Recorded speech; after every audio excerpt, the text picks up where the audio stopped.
Hi, I'm the Drag Queen Gardener, and you can find me on Instagram at dragqueen_gardener. Welcome to the Rogue Monkey podcast. Hello and welcome to episode 104 of the Rogue Monkey podcast. We are here to share as many stories about journeys as possible, the turning points along the way and the wisdom we can take from those unplanned moments to help and support you on your journey. Today I'm speaking to an incredible person. Tom Leonard is a horticulturist, activist, TV presenter and rugby player, and he is also known as the Drag Queen Gardener. We explore the therapeutic nature of gardening as an activity filled with hope and positivity in a world far too often full of doom and gloom. Taking up gardening with the have a go method, and despite a few hiccups along the way, Tom's learned to embrace the process of learning and has created an incredible following on his Instagram at dragqueen_gardener, which we would hugely advocate you following. Dovetailed with his passion for being a drag queen, our conversation today is a wonderful blend of well-being, happiness, finding a path in life, not worrying about what other people think of you, and we even explore the mad situation of what it's like being told you're on track by none other than Dame Judy Dench. We had a lot of laughs in this conversation, and I really hope you enjoy it as much as we did recording it, as we dive into episode 104 and our conversation with Tom Leonard, aka the Drag Queen Gardener. Hello, Tom, and welcome to the podcast. How are you? I'm really well. I've actually just got back from working in the garden, so I'm feeling fantastic. How are you? Yeah, excellent. We were saying a minute ago, it's been a full-on week, but actually this is a really nice way to round it off. And then you're heading to the gym just because you obviously haven't physically done enough work already this week. I know. I don't know what I'm doing to myself, but I'm enjoying it. Well, do you want to give our listeners and viewers just an introduction as to who you are and a little bit about you and yourself? Yeah, sure. I am Tom. I'm a gardener. I'm a trained horticulturist. I'm also an allotment owner, but I'm also a drag queen. And most people probably know me as the Drag Queen Gardener or Daisy Desire, the Drag Queen Gardener. And I also attend a lot of horticultural events, including the Chelsea Flower Show, Gardeners World.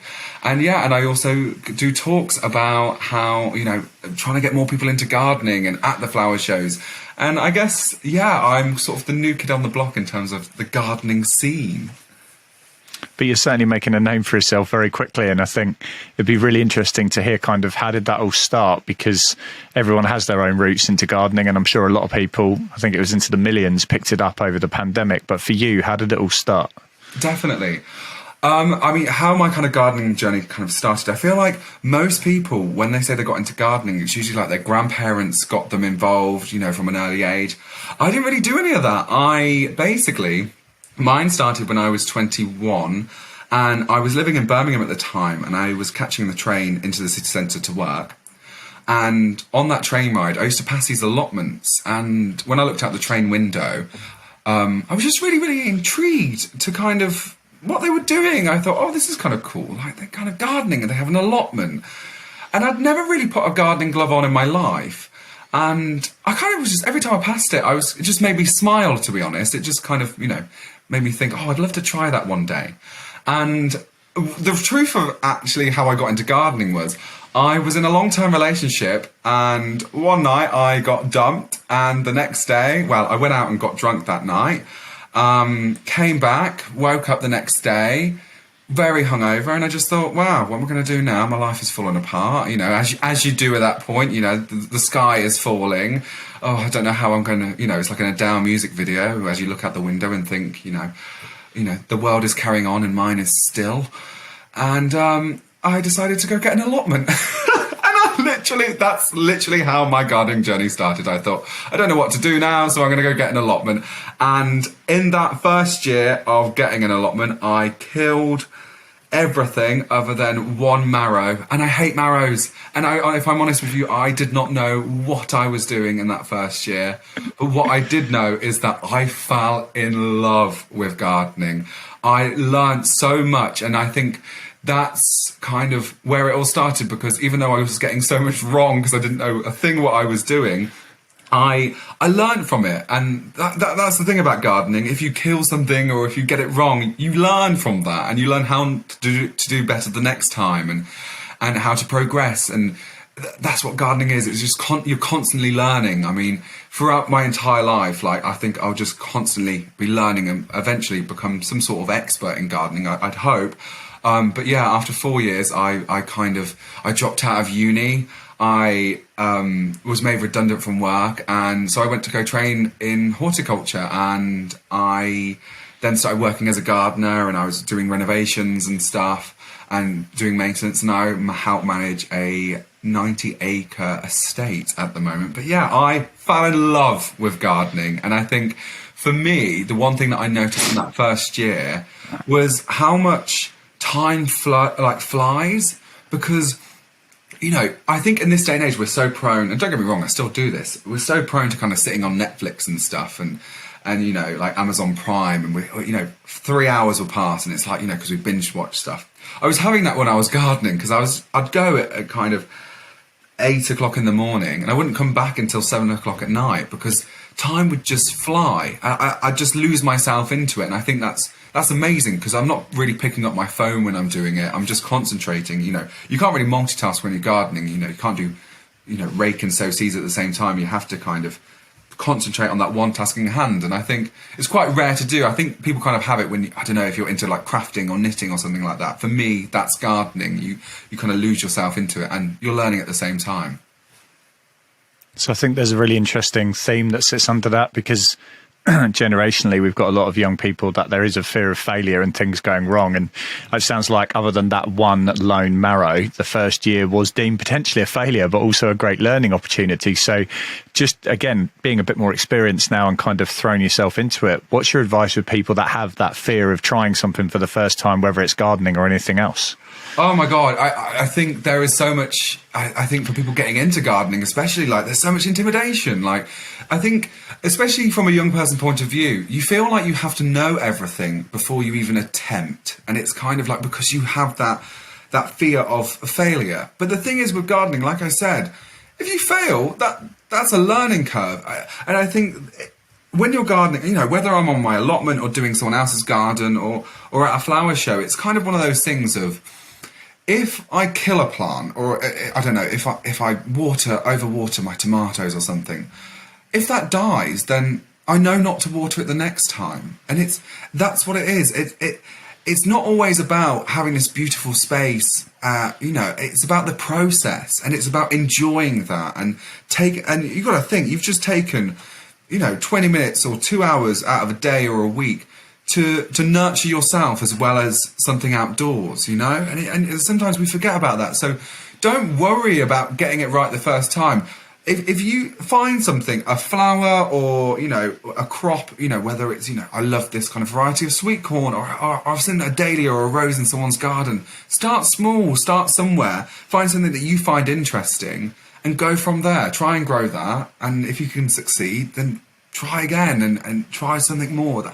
I think that's the thing with gardening. There's such a wide variety that you can kind of come at from. Just go where you find most interesting. And I think that's also what I learned. That was a mistake about the marrow, because I don't even like marrows. And that was the only thing I managed to grow. And it's kind of one of those things of, oh, and now I know that when I grow something, I'm going to grow something that I actually want to eat. You know, if I'm going to grow an edible plant, I'm going to grow something that I actually want to eat. And I think that's a great place to start, is kind of find something that you find of interest and start from there, and just see how a passion develops.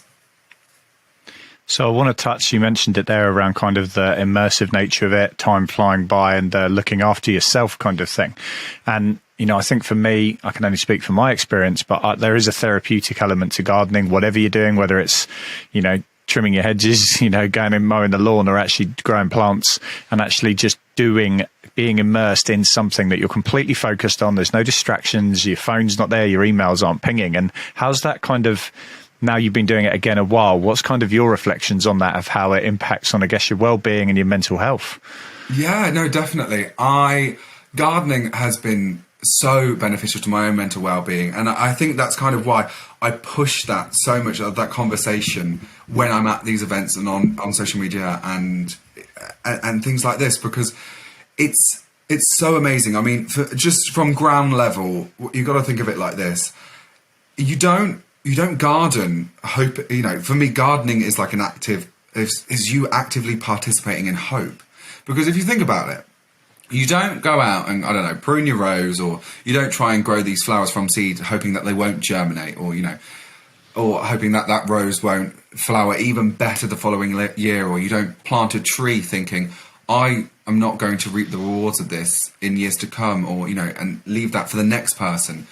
So when you're gardening, you are actively participating in a better tomorrow, because else, you don't do it thinking that anything's going to fail. Even if you do, you learn from that. So there's only one way to go with gardening, and it is just positivity. It is hope, and you are actively working on yourself. I think for me as well, like I said, you can't multitask. How rare is it that we are concentrating on that one task in hand these days, especially, when we're constantly on our phones and stuff. And for me, when you do succeed, I will sit on my allotment, right?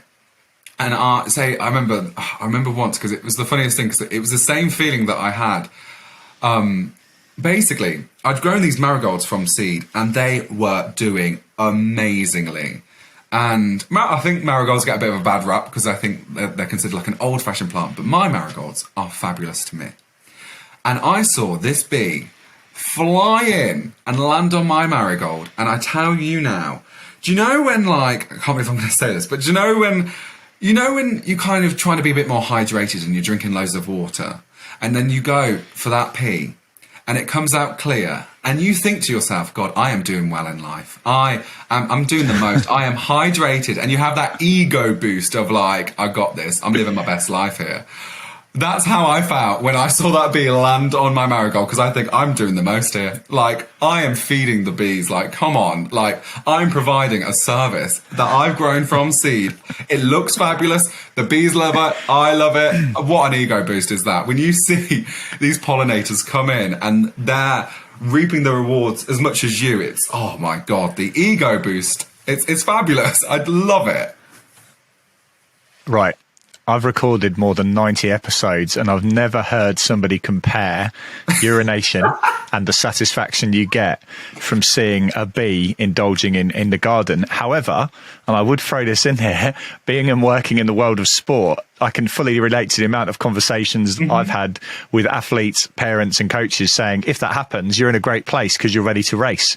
So that might not sound as weird for me than it does to other people, but I love that. That's a fantastic analogy. Now, because you can relate to that. It's so true.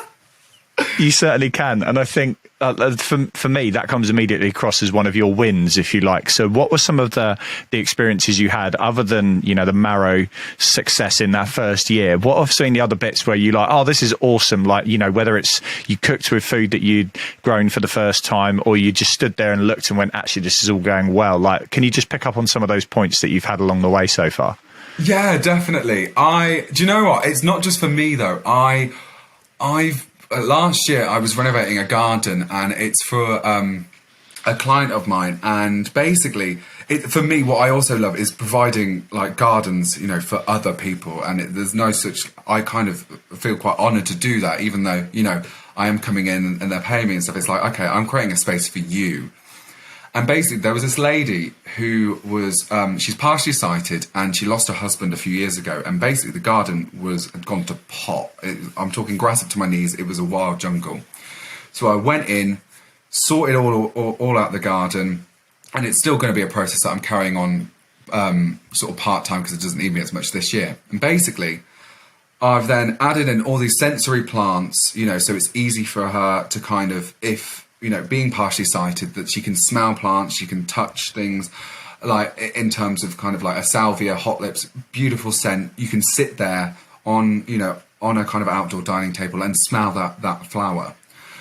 And it's just the reaction of that client coming out and being like, this is amazing. And it's just kind of seeing that kind of the relief and almost the stress of this space being so overgrown to all of a sudden being kind of a place where you can relax, where you can just enjoy and just sit and admire. And I think that was so amazing for me in terms of being able to provide that for you and be able to actually give that almost as a gift for someone. For me, that's what I mean. I might do this as a job as well as a hobby and as well as a passion, but that being able to kind of provide a space like that and do that for someone, gardening for me is so much more than just a pretty space. And I think it's always kind of, some people see it as, you should see it as like a holiday away from, a mini holiday. I don't think that's true at all. I think you should see a garden as an extension of your home.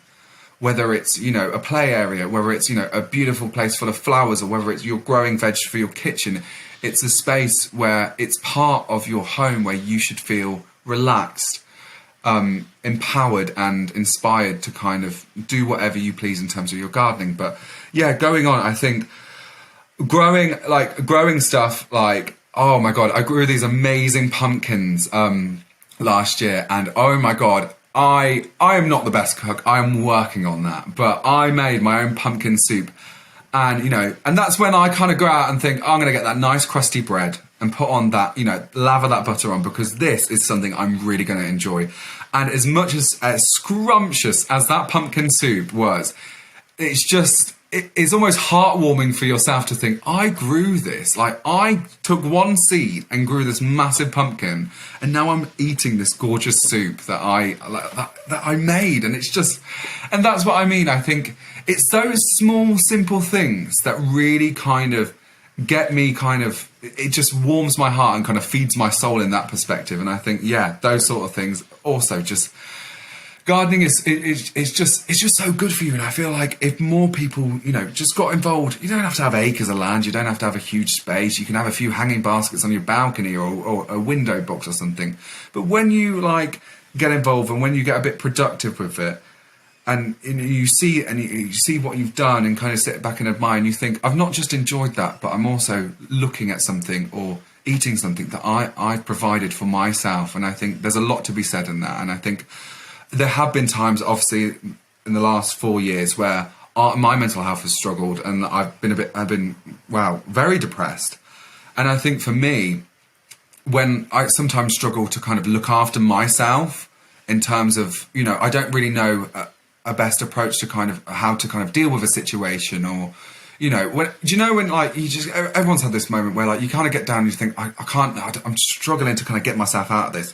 When I go gardening, then I kind of think, well, if I'm struggling to kind of figure out how to nurture myself back to good, I'll nurture a garden, because at least I'm nurturing something. And I think there's some cheesy saying kind of, if you nurture a garden, you're nurturing yourself because you're looking after something, and eventually that kind of bounces back onto you. I'm sure there's a lovely way of explaining that on some gorgeous quote, but that's kind of what I'm getting at. It's kind of like, I nurture stuff if I can't nurture myself back. And automatically it comes into a cycle where it's like, I'm getting this back now, and I'm feeling a lot better for it.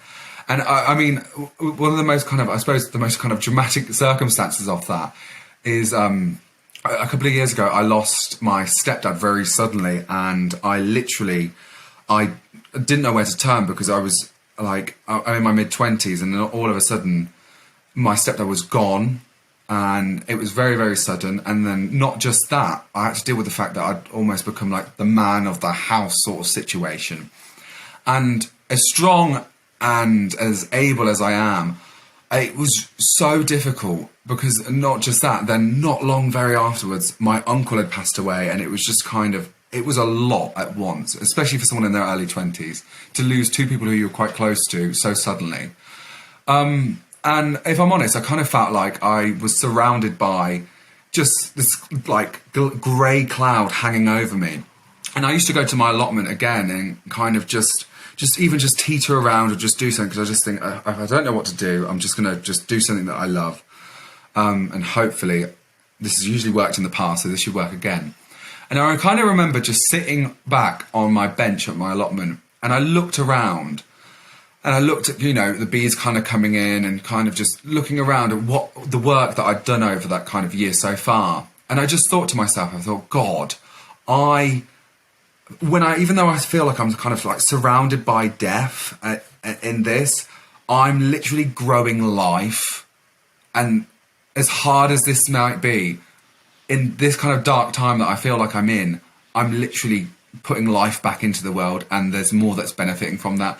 And I think for me, that moment of sitting on my bench and realizing that was kind of like a turning point of, it's all going to be okay. I'm going to be all right. I don't need, this dark cloud will kind of pass, and I will be okay as long as I keep doing what I love, and as long as I keep looking after myself, and as long as I keep gardening. Obviously, I'm not saying that gardening is going to help everyone's problems, but for me, that was kind of a really big thing for me. It's like, in those moments where I really didn't know where to kind of turn, and I felt like I had a lot of responsibility, I just took time out for myself and did what I love. And I think gardening, there's so much more than growing seeds and growing from seeds and mowing lawns and stuff. It does a lot more for us than we don't realise.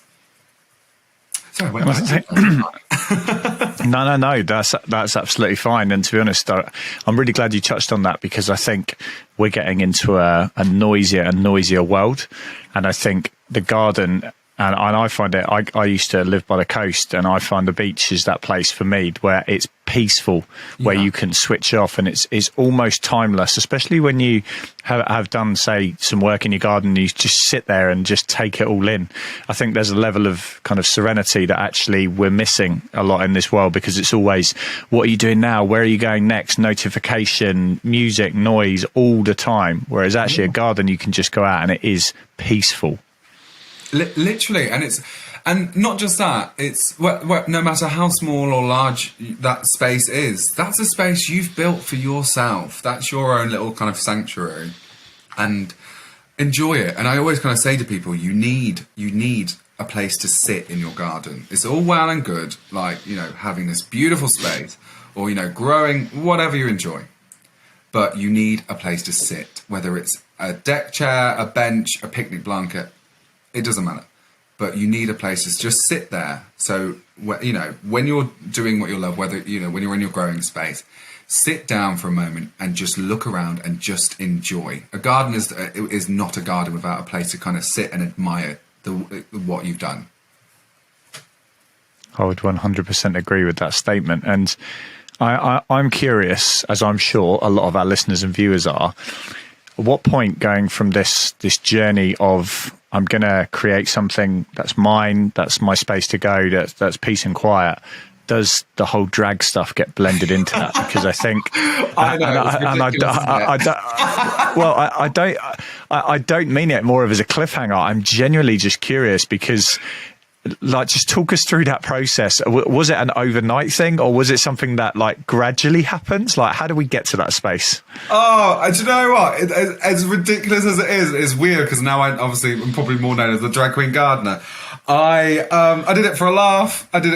I had this gardening Instagram, and before it was the drag queen gardener, I called it Going Up the Lottie, because I just wanted to showcase, like, my gardening journey started pre-pandemic, so there was rarely anyone under the age of kind of 40 on Instagram doing gardening and having, like, a gardening Instagram. And don't get me wrong, I had some friends that were there like, I don't get it, like, what? Like, are you, like, and they used to, like, take the mick and be like, so, like, Tom's now an old man who's on his allotment drinking tea. No, so basically, anyways, gardening Instagram. And then I had sort of been practicing kind of drag for a while, and I found it really interesting. And then when the pandemic hit and we were in lockdown and stuff, I just thought to myself, I don't think anyone in this gardening kind of community that I built for myself knows that I'm a drag queen. I just thought, do you know what would cheer people up? And I just think it would be hilarious, and it would make my day, just, doing something creative. Wouldn't it be funny if I just stood on my allotment or went to the garden centre and had this, like, Vogue style photo shoot of me in drag? And it's just like me, a drag queen in a garden centre. And so that's what I did. And oh my God, the kind of gardening world was like, whoa, like, what is going on? And then what happened next was the RHS got in touch with me, which was almost like, I remember screaming the house down when that happened, because I just thought, at that point, I was kind of doing people's gardens, but I was more of just an allotment gardener. I hadn't trained as a horticulturist at that point just yet. And basically, they'd invited me to Hampton Palace flower show press day. So I didn't know anything. The only thing I knew about flower shows, especially like at a palace garden, flower show and a press day, is there's going to be some very civilized people there. There's going to be press, some celebrities. And I just asked them, like, and the gardening kind of, all the fancy gardeners. And I kind of turned around and was there like, do you want me to turn up in drag? Like, and they basically was really honest, and they was like, well, it's up to you, to be honest. We just think, you're a young gardener, and, but it's entirely up to you. And I spoke to a couple of friends who are in that were in that circles of kind of flower shows and stuff, because I'd always wanted to go, but just never really kind of thought too much into it. And then they were like, yes, you absolutely need to turn up to a flower show in full drag. No one will know where to look. So that's what I did. And if I'm honest with you, I was absolutely cacking myself on the way there, thinking, what on earth am I doing? I'm 6'3". Because I'm a 6'3" bloke. I'm a big guy. I'm in full drag and I'm attending a flower show press day. And if I'm honest with you, I was quite nervous until I saw there was these school kids that were lined up to go into the flower show at the gates. And because they were doing they did like a small community garden in there. And the moment I saw these kids, I thought, oh my God, when I was that age, I'd love to have seen a drag queen. And I thought, any nervousness needs to go out the window right now, and you need to just do your thing. So I strutted in, and I was posing and stuff for this photographer, this guy with the press, and I'd never dealt with anything. But to me, at that point in time, I was thinking, well, this is like, I'm Kate Moss at the moment. Like, this is my Marilyn Monroe moment. I've never had the press take my picture. And obviously I was just posing. And the funniest thing happened was, all of a sudden this one camera turned into like a wall of like 30 odd press cameras. And they were just papping like mad, like I was at the Oscars. And I was like, wow, I'm going to enjoy myself. And obviously then they were like, you're a gardener as well as a drag queen. Because people coming up to me asking me if I was from like Drag Race or something. I was like, no, I'm just a gardener. Obviously in full drag. And honestly, from that point on, I was meeting some fabulous people. Then I got invited to Chelsea Flower Show and did that. And the same thing happened. And I met Judy Dench. And basically, all this kind of stuff hit the press.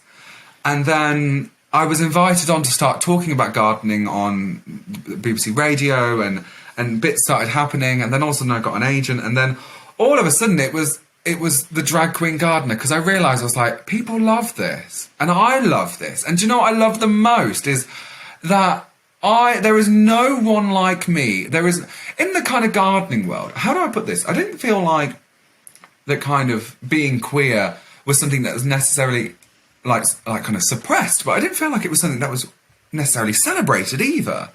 And I thought, well, screw this, I'm just going to go do it anyway. And like I'm here, and why shouldn't a fabulous drag queen be at a gardening show? I mean, they're the most campus places on earth. I mean, and I love gardening. That is my passion. That's what I do every single day, basically, of my life. And I just think, well, I'm here and I'm going to enjoy myself. And the next thing I know is, then I kind of realised that, oh my God, I could actually do this both as Daisy and as Tom, as the drag queen gardener. And now appearing on Gardener's World was kind of, in the whole, Gardener's World is one of those kind of things where it's the UK's biggest gardening show, and it also shows kind of across the world. And did I ever think that I would ever appear on that and also be shown in drag? No. But there are a lot of families that see that show, and and what I hoped that from that is not just to encourage younger people to get into gardening and to take away this intimidation, but what I love as well, it's showing people that no matter who you are, you do as you please, you be who you want to be, and don't worry about that. You know what I mean? It's kind of that, like, if you want to dye your hair pink, then you dye your hair pink and not give any worries about what anyone else thinks, And I think a drag queen as myself kind of shows that. I mean, I wouldn't say I'm overly political openly in my opinions, but I kind of feel like being a drag queen is that political statement, just being in drag and being at these events. And I kind of just feel like, it's also bringing the fun, because I love the gardening world, but I think it is missing a little bit. It needs to be shaken up a bit to, bring in a younger crowd, and also bring in, you know, a more kind of youthful kind of tribe of gardeners. And I suppose I consider myself a bit of a disruptor in that terms. But yeah, why not? Yeah, so I don't get me wrong, it's the most ridiculous thing that I think is happening. I mean, matching drag and gardening, it was by accident, and I did it, if anything, I suppose to take the mick out of how stiff gardening can sometimes come across. But it's not at all. And I love it. And I love drag. And I just think, why not go to a flower show and listen to a drag queen talk about how to, you know, do companion planting or how to jazz up your hanging baskets? It's fabulous. Well, chatting to our audience beforehand, we certainly had some questions come in.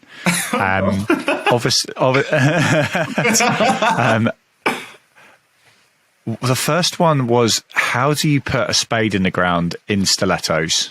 Oh,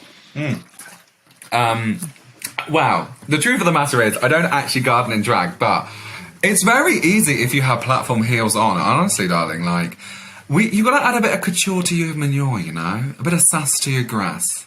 But there is a bit of smoke and mirrors when it comes to kind of Daisy doing any gardening. But it's, yeah, I actually don't garden in my heels. I sometimes like do a video of it just because I think it's funny, and I think it makes people smile. And when do you ever see a gardener doing that? And I think also I'm a big built, like 6'3" guy. So I just think, you know, take away that intimidation. I love wearing heels. Like, everyone should be able to wear heels if they want to. There was I can't remember where I read it on one of the interviews with you, that when you're wearing your platform heels, you can clear 7 foot. And yeah. all I've got is the vision of, I'm going back to you on a train, going past an allotment and a 7 foot giant in the middle of the allotment in a dress. Can you imagine? Do you know what though? If I look back and think if I was on that train, I would be screaming it down. I think that is the most ridiculous but fabulous and campus, just mind-boggling thing on earth, and I think it is the best thing ever. You tell me, who wouldn't, like, the whole train would be like, what is going on? If you saw this huge 7 foot tall drag queen on an allotment going past on the train, I think it'd be fabulous. Well, once you get to the point where they make a documentary about your life, and that scene has to be in there, and I think we're going to have to find somebody. It's like sitting with the old boys having a cup of tea in the shed. Just like... Oh, brilliant.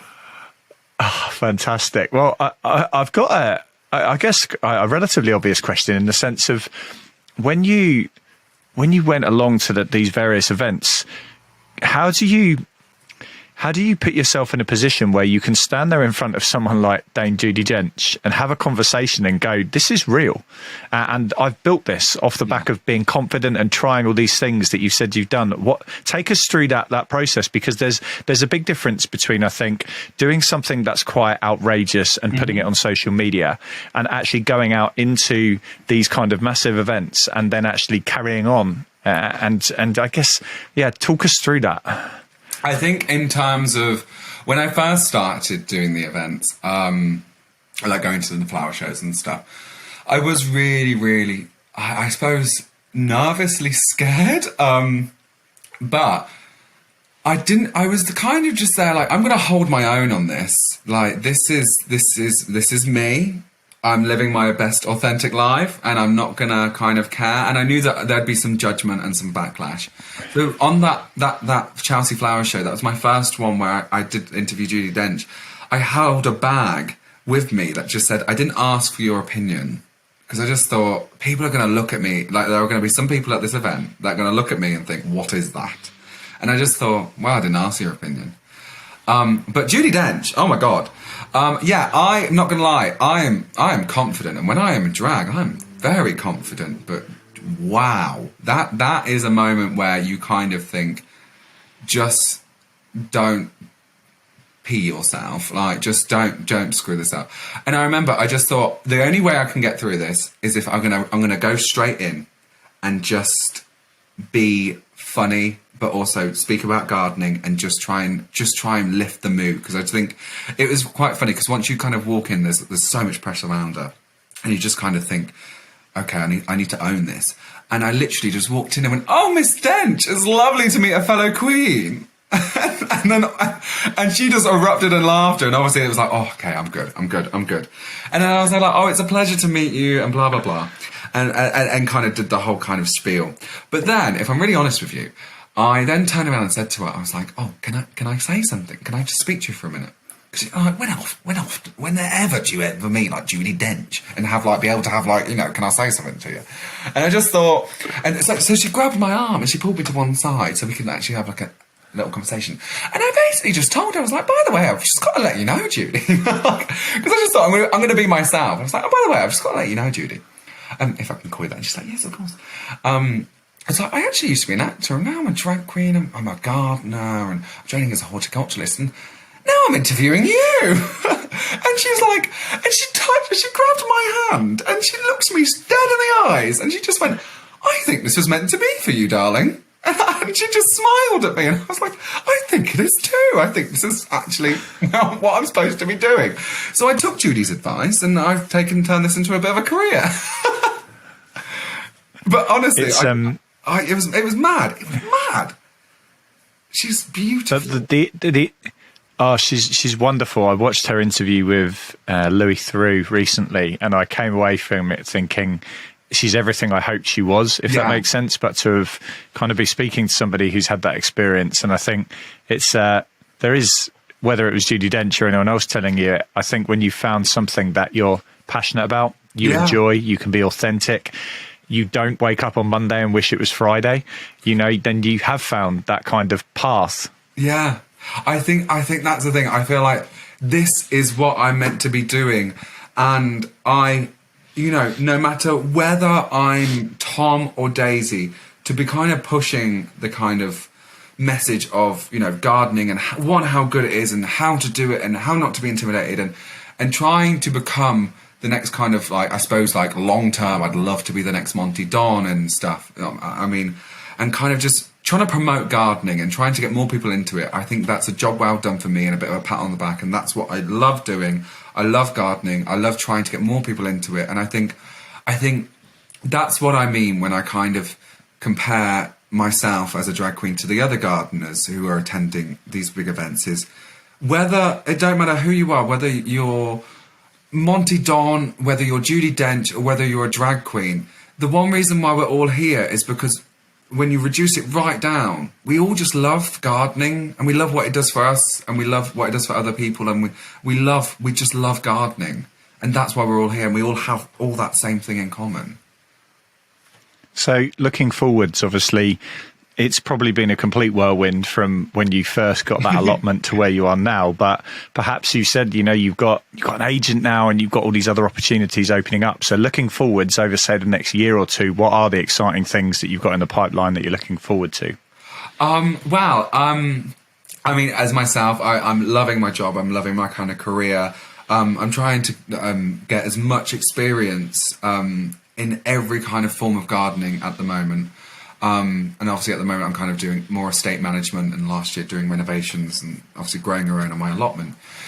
But in terms of the drag queen gardener, I'm very keen to be on, you know, to get more on television, and I'd love like a regular slot on Gardener's World, you know, teaching people how to garden, or, you know, the thought of having my own TV show, a gardening show, hosted kind of like by the drag queen gardener, turning up in a pink lorry. Also, my mom's a lorry driver.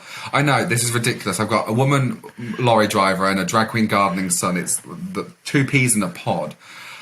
You know, she can drive the lorry, and we turn up, and when we help people, you know, get into gardening, renovate people's gardens and stuff. Oh, that's a show that, you know, could be great. You know, the thought of kind of producing a gardening book in a couple of years' time to help, you know, encourage more people, definitely on the cards.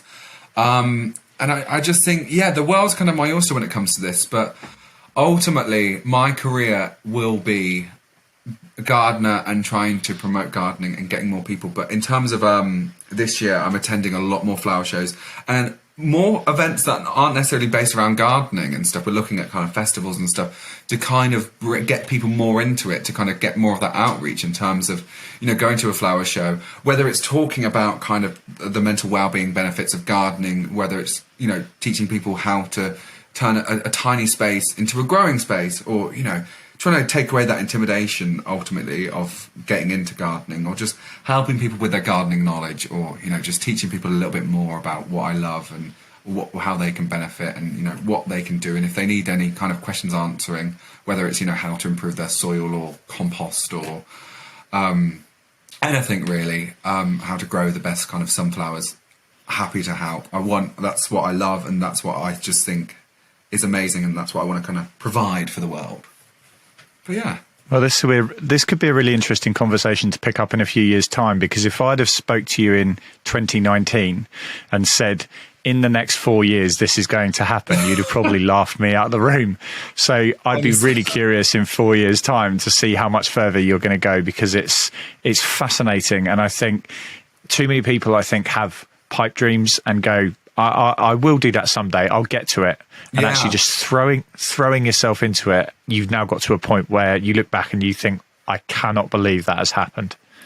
Yeah, and I think, had I just been a gardener and not a drag queen, I think that would have been amazing. But the fact that I'm also a drag queen, I look back and think, this has been the most ridiculous journey of my entire life. But it's so funny. Like, I have to sit back and laugh. Like, in terms of, I remember on my allotment we had a press shoot, and the camera guy brought smoke bombs to put in the shed.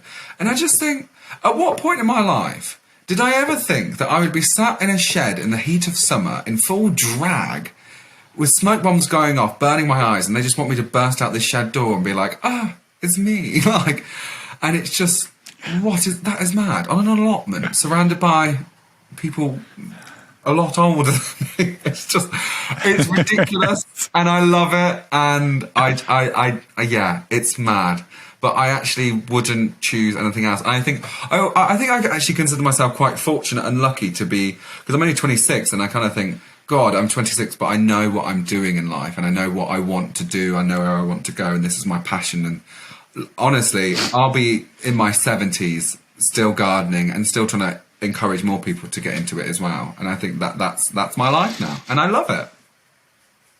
Well, I've got one more reflective question to ask, because I think there's a lot of young people that have gone through the last 3 or 4 years with a lot of challenges, some time to reflect perhaps when things have come to a pause, and perhaps they're still trying to figure out their way in the world. And I think you're an ambassador for the kind of pathway of finding your path.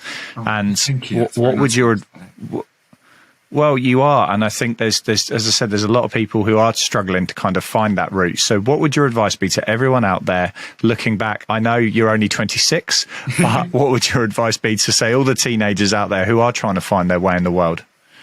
I think you've got to stop putting too much pressure on yourself. I've kind of dealt with my own struggles a lot, and one, just trying to find my way, but also being a gay man and stuff. It wasn't always this easy. It wasn't always this fabulous.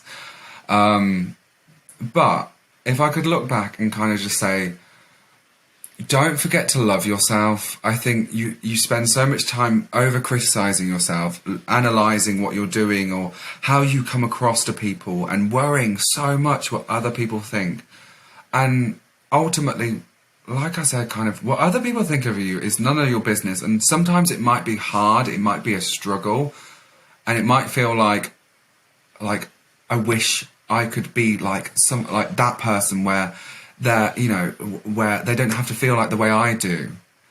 But ultimately, you will get there, and everyone has their own issues. And I think that if you can just be your own best friend and look after yourself, don't look in the mirror and criticize yourself. Because if you were speaking to a friend, there was sometimes I do this myself, but when you look in the mirror, and we've all done this, and we criticize ourselves. But if we were talking to someone else, if we were talking to our best friend, our family member, or anyone, we would never go in the way that like you'd go in on yourself. So why would you ever speak or treat yourself in such a manner? I have no idea, but we do it, and we shouldn't, and we should look after ourselves and respect ourselves and love ourselves for who we are, because it's our God, if I have proved anything, and not to blow smoke up my own backside, but God, if anything that I hope I kind of come across is, if you, like, no matter who you are, love yourself for being different. It's your differences that make you, and is what makes you great, and it's what makes you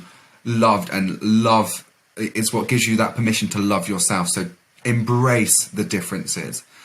And I think, yeah, ultimately, you've just got to, and in terms of like trying new things, I think, why not? God, life's too bloody short. If anything, like the pandemic has taught us nothing, it's to try something. We don't know what's around the corner. We don't know what's going to happen the next day. So if you are going to try something, if you are going to think, I want to try that, or, you know, I wish I could, you know, even something like, say, like, I wish I could try gardening, or I'd love to try gardening. It's like, oh, stop wishing about it and just get on with it. It's like, life's too short. Just pick up a shovel, or, you know, if you want to learn something, why are you taking your time doing it? I ain't got time for that. No, you just get on with it. If you're going to try something, you just do it. Stop thinking about it, because I'm not being funny. With life, sorry, I'm really going to get on a soapbox now, but with life, if you want to do something, if you're not happy, then do something about it. Because you can sit there and mope as much as you want, and I know I'm going to be quite like tough on this, but ultimately, nothing is going to change until you decide to change it. And for me, it's kind of there like, I don't know, if you're unhappy, like for me, I dropped out of uni to study gardening because do you know what? I hated it. I hated university. This is not to bash anyone that is at university, and it's, you know, it's great for some people, but it wasn't great for me because I didn't enjoy, I mean, I did all right, but I didn't enjoy it.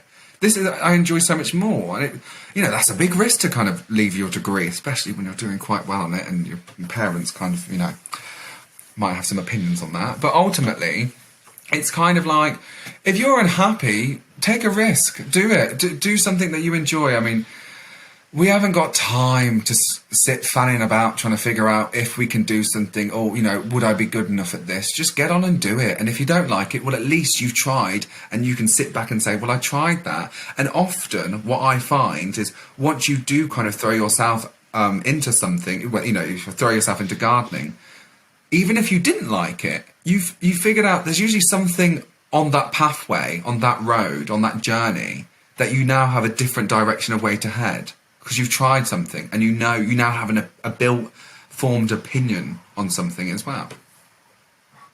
That's a really nice way to pull it together, and there's some wonderful messages in there, from authenticity to trying new things, to enjoying what you do, to giving yourself that love that, you know, we give to a lot of other people but sometimes don't turn inwards. So Tom, it's been an absolute pleasure to share some time with you, and like I said, I'm really excited to see the film in maybe 10 years time of you and your mum in the lorry turning up at gardens, and the 7-foot gardener in the allotment. It's all going to be awesome.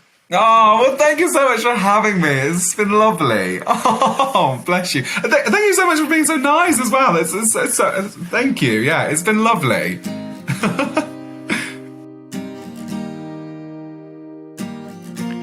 Thank you again to Tom for joining me on today's interview. You can connect with Tom via the links in the show notes. He was really fantastic to speak to, so make sure you check out his Insta page, especially as it oozes both authenticity and happiness, something I'm sure we need a lot more of in the world today. So be sure to check out at dragqueen_gardener. I really hope you've taken a lot from our conversation today, and if you haven't already, please make sure you hit subscribe however you're joining us. Thank you for being part of the Rogue Monkey community, and hopefully you can join us for another episode soon.